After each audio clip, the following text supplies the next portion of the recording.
Hello students, reproduction in lower and higher plants मध्ये structure of flower, male gametophyte, then female gametophyte, त्यानंतर आपण pollination आणि pollinating agent इथपर्यंत complete केला आहे. आफ्टर दॅट जेव्हा पॉलिनेशन होऊन जातं आणि पॉलिनेशनच्या मदतीसाठी जे एजंट त्यांना ट्रान्सफरसाठी मदत करतात, अँथर टू स्टिग्मा जे पॉलिनेशन झालेलं आहे ते आता एका स्टिग्मापर्यंत येऊन पोचलेले जे पोलन ग्रेन्स आहेत त्यांचं पुढे जो काय प्रवास असेल त्याला आपण पोलन पिस्टल इंटरॅक्शन म्हणू शकतो. इथे आपल्याला एक नवीन वर्ड लक्षात येईल, दॅट इज पिस्टिल. हा पिस्टिल म्हणजेच कार्पेल असणार आहे. पोलन हा मेल गॅमेटोफाइटचा पार्ट असणार आहे ज्याला आपण स्टेमन म्हणतो, आणि जे पिस्टिल आहे ती म्हणजेच carpel, that is stigma, style आणि ओव्हरी. हा इथे ज्या पार्टवर पोलन ग्रेन अटॅच होतो त्याला आपण स्टिग्मा म्हणतो. त्यानंतर एक जी ट्यूब लाईक स्ट्रक्चर असते जे गायनोशियमचा पार्ट आहे त्याला आपण स्टाईल म्हणणार, आणि जो एक ओव्ह्यूलला स्वतःमध्ये ठेवू शकते असा जो पार्ट असतो बल्की असणार आहे, दॅट इज अ ओव्हरी. आता हा जो मेल गॅमेटोफाइटचे आलेला आहे तो पोलन ग्रेन जो आहे तो पोलन आणि या पिस्टिल मध्ये हे जे काही इथे इंटरॅक्शन होणार आहे त्याच बेसवर पुढे होणारं जर्मिनेशन आणि फर्टिलायझेशन नेमकं कसं घडेल हे आपण सांगू शकतो. पोलन ग्रेन स्टिग्मापर्यंत आलेला आहे, तिथे तो अटॅच झालेला आहे, पण इथे दोन जे पोलन ग्रेन दाखवलेले आहेत त्यामध्ये एक जो दिसत आहे त्याची पोलन ट्यूब हे इथे कंप्लीट नाहीये, ती स्टाईल पर्यंत येऊन थांबलेली आहे. तर दुसरा जो पोलन ग्रेन आहे त्यात कंप्लीट त्याची जी पोलन ट्यूब आहे ती वाढत जाऊन फिमेल गॅमेटोफाइट म्हणजेच ओव्हरीपर्यंत पोहोचली आहे. त्यानंतर ती अनाट्रोपस ओव्ह्यूलच्या आतमध्ये म्हणजेच मायक्रोफाइलच्या रस्त्याने एका एम्ब्रिओ सॅक पर्यंत ती पोहोचत आहे. हा तिचा जो प्रवास आहे त्यालाच आपण पोलन पिस्टल इंटरॅक्शन म्हणत असतो.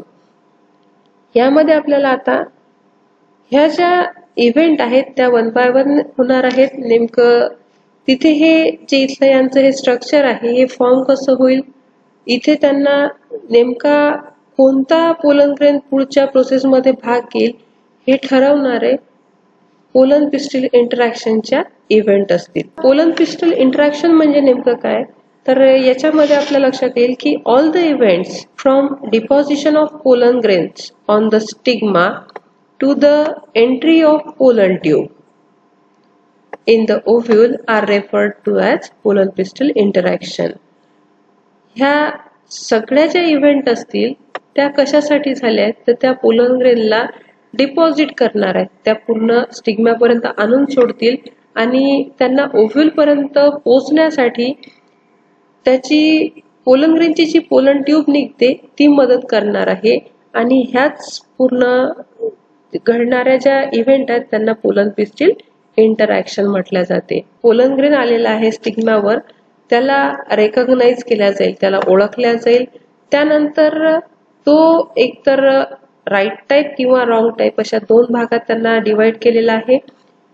जर तो मॅच झाला किंवा मॅच्युअर कम्प्लिटली मॅच्युअर असेल आणि स्टिग्मावर तो तिथे अटॅच झाल्यानंतर तो जर रेकॉग्नाइज झालेला असेल की हा पुढच्या फर्टिलायझेशनसाठी योग्य आहे तरच त्याला पुढे जाण्यासाठी प्रमोट केल्या जाईल किंवा त्याला तिथेच थांबवून इनहिबिट मनाई केल्या जाईल आतमध्ये जाण्यासाठी. हे सर्व घडताना एक लक्षात घ्यायचं आहे की हे सर्व ॲबिलिटी म्हणजेच रेकॉग्निशन ही जी पोलनला ओळखण्याची जी ॲबिलिटी आहे ते पिस्टिलमध्ये असणार आहे. येणारा पोलन ग्रेन हा राईट टाईपचा असेल किंवा तो त्याचं जे नेचर आहे हे तिथे मॅच होत असेल स्टिग्माला किंवा त्या ओव्ह्यूलसाठी इट इज परफेक्ट, तेव्हाच त्याला पिस्टिल जी आहे ती ॲक्सेप्ट करेल आणि त्याला प्रमोट करेल पुढच्या पोस्ट पॉलिनेशनसाठी आणि फर्टिलायझेशनसाठी.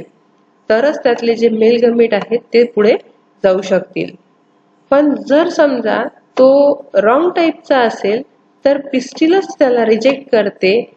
आता हे रिजेक्शन ते कसं दाखवणार आहे तर त्याच्यामध्ये जे पोलन वर असणारी जी पोलन ट्यूब आहे ती स्टाईल मध्ये जातानाच तिला तिथे थांबवता येईल किंवा ते जे जर्मिनेशन आहे तो मीन्स आपण या डायग्राम मध्ये बघितलंय की इथे त्याला लगेच ते थांबवून ठेवेल आणि इथून त्याची हे जर्मिनेट होण्यासाठी हा इथे जो त्यांनी जी जागा निवडली आहे तिथे त्याला जर्मिनेट न होऊ देता तिथेच त्याला इनहिबिशन किंवा मनाई केल्या जाईल, थांबवून ठेवल्या जाईल.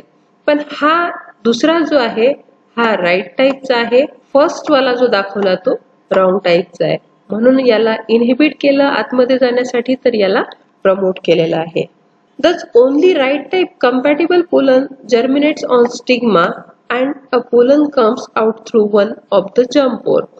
हे होत असताना लक्षात घ्यायचं की आपण जेव्हा मेल गमेटोफाइटची डेव्हलपमेंट पाहिली होती तेव्हा जो पोलन ग्रेन सर्व आपली स्वतःचा जो एक्झाइन आणि एंटाइन अशा दोन वॉल मध्ये त्यांनी स्वतःला जास्तीत जास्त कंप्लीट त्याची मॅच्युरिटी दाखवली होती. पण जेव्हा त्यांना आता पोलन ट्यूब फॉर्म करायची आहे की आता आपला जर्मिनेशनचा टाइम झालेला आहे, पॉलिनेटिंग एजंटच्या मदतीने आपण त्या साइट पर्यंत पोहोचलो, पण आता पुढे काय तर तेव्हा ते सरळ सरळ स्वतःच्या एंटाइन मधून एक ट्यूब फॉर्म करतात. त्याच ट्यूबला आपण पोलन ट्यूब म्हणतो. पोलन ट्यूबच्या मदतीने हे सगळं काही घडणार आहे. डायकॉट मध्ये आपल्याला माहिती आहे की तिथे 3 जर्म पोर नेहमी असतात आणि त्यापैकी एका जर्म पोर मधून हा जो पोलन ट्यूबचा पार्ट आहे तो बाहेर निघतो. या पोलन ट्यूबच्या मदतीनेच त्याच्यामध्ये जितके काही कंटेंट असतील, आता कंटेंट नेमके कोणते तर त्यात व्हेजिटेटिव्ह न्यूक्लियस आणि जनरेटिव्ह न्यूक्लियस असणार आहे. आणि हा जो पार्ट आहे किंवा हे जे मटेरियल आहे ते पोलन ग्रेन मधून त्या पोलन ट्यूबच्या साह्याने कंप्लीट स्टिग्मा आणि त्यानंतर स्टाईलच्या थ्रू ओव्ह्यूल पर्यंत पोहोचणार आहे.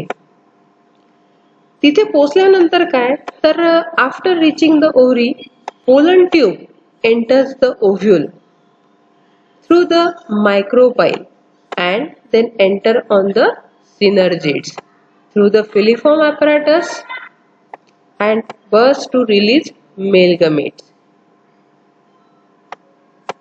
त्यानंतर all these events are part of pollen pistil interaction. हा पॉइंट लक्षात घेण्यासाठी आपल्याला ही डायग्राम पाहावं लागेल. या डायग्राम मध्ये तुम्ही पाहू शकता की जो राईट टाईपचा आहे त्याला इथे एंट्री मिळालेली आहे, त्याने स्वतःची पोलन ट्यूब फॉर्म केलेली आहे. पोलन ट्यूब कम्प्लिटली ओव्हरी पर्यंत गेली. ओव्हरी पासून ते जो ओव्ह्यूल आहे तिथे आपण पाहतो की हा जो ओव्ह्यूलचा पार्ट आहे त्या ओव्ह्यूलच्या पार्ट मध्ये इथे याला आपण फ्युनिकल म्हणतो. तर ह्या ज्या आहेत त्या ओव्ह्यूलच्या दॅट इज अ इंटिग्युमेंट्स आहेत. 2 इंटिग्युमेंट इथे दिलेले आहेत. तर हा जो इंटिग्युमेंटच्या आतला पार्ट आहे त्याला आपण न्यूसिलस म्हणतो आणि न्यूसिलसच्या आतमध्ये एक 7 सेल 8 न्यूक्लियसचे स्ट्रक्चर असतं त्याला आपण एम्ब्रियो सॅक म्हणतो. आता ही जी पोलन ट्यूब इथपर्यंत पोहोचलेली आहे ती एंट्री करणार आहे मायक्रोपाइलच्या दिशेने.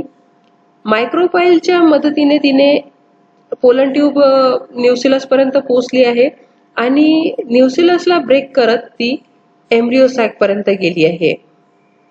एम्ब्रियो सॅक मध्ये इथे सगळ्यात आधी त्यांना ह्या 3 सेल ज्या भेटणार आहेत त्यांना आपण एग ॲपॅरेटस म्हणतो.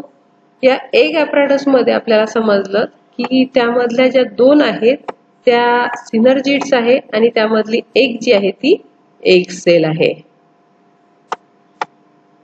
या एग सेल पर्यंत पोहोचण्यासाठी जी हॅप्लॉइड फिमेल गमीट असणार आहे त्यांना आधी या सिनर्जिड्सला ब्रेक करावं लागेल. पोलन ट्यूबच्या जो आघात होणार आहे त्या आघातामुळे ही जी सिनर्जिड आहे जी शॉक ॲब्झॉर्बर असते ती ब्रेक होईल आणि त्याच वेळेस ही जी पोलन ट्यूब आहे ती सुद्धा डॅमेज होईल. ही डॅमेज होऊन याच्या आतमध्ये जाण्यासाठी तयार असेल. जाताना तिला या सिनर्जिड मध्ये असणारा फिलिफॉर्म ॲपॅरेटसच्या मदतीने ती जे फिलिफॉर्म ॲपरेटस आहे फिंगर लाईक प्रोजेक्शन असतं आणि ते त्या ट्यूबला डॅमेज करण्यासाठी मदत करते आणि जो एक सेलला होणारा शॉक आहे की तेव्हा तिथे जो शॉक क्रिएट होईल तो इझिली ऍब्झॉर्ब केला जाईल या सिनर्जिटच्या मदतीने. पोलन ट्यूब मधून जे काय कंटेंट असतील ते इथे आतमध्ये येऊन सोडल्या जातील आणि त्यानंतर हे जे पोलन ट्यूबचं काम आहे इथे कंप्लीट होऊन जाईल. यानंतर आपण सांगू शकतो की हा पोचण्याचा जो प्रवास आहे तो त्यालाच आपण पोलन पिस्टल इंटरॅक्शन म्हणतो. आता इथे एक लक्षात घ्यायचं, ही जी पिस्टिलची ॲबिलिटी आहे किंवा तिच्यामध्ये जी क्षमता आहे या पोलनला रेकग्नाइज करण्याची, हे कशामुळे असू शकते तर काही प्रकारचे तिथे केमिकल कंपोनंट्स आहेत. त्या केमिकल्सच्या मदतीनं हा जो पोलन ग्रेन आहे तो तिथे इंटरॅक्ट करणे, त्याला तिथे प्रमोट करणे किंवा इनहिबिट करणे हे सर्व काही या पिस्टिलला शक्य होतं. बॉटनिस्टनी सध्या काही जे या विषयात अभ्यास करत आहे अशा लोकांनी किंवा जे सायंटिस्ट आहेत त्यांनी इथे एक नवीनच माहिती मिळवली आहे की ते जास्तीत जास्त हे जे केमिकल्स आहेत की ज्यामुळे या पिस्टिलला पोलन कंपॅटिबल आहे किंवा तो राईट टाईपचा आहे किंवा रॉंग टाईपचा आहे त्याला रेकग्नाइज करणे, त्यानंतर त्याला जास्तीत जास्त प्रमोट करायचं का रिजेक्ट करायचं ह्या गोष्टी ठरवण्यासाठी जे काय कंपोनंट त्याच्यामध्ये लागतात, केमिकल कंपोनंट जे असणार आहेत ते शोधून काढलेले आहेत आणि त्याच्या मदतीनेच पुढे ते या अभ्यासाच्या आधारावर जास्तीत जास्त एक त्यांना मदत होऊ शकते की जे प्लांट आहेत त्या प्लांटला जास्तीत जास्त या पोलन पिस्टिल इंटरॅक्शनच्या मदतीने मॅनिप्युलेट केल्या जाईल, जेणेकरून त्यांच्यामध्ये नवीन नवीन जे हायब्रिड आहेत किंवा अशक्य असणाऱ्या ज्या गोष्टी आहेत की जिथे हे इंटरॅक्शन नाही होत अशा ठिकाणी सुद्धा या केमिकल्सच्या मदतीने ते डिझायर्ड कॅरेक्टर पाहिजे ते मिळवण्यासाठी तिथे जास्तीत जास्त या केमिकलचा वापर करतील आणि डिझायर्ड हायब्रिड बनवतील.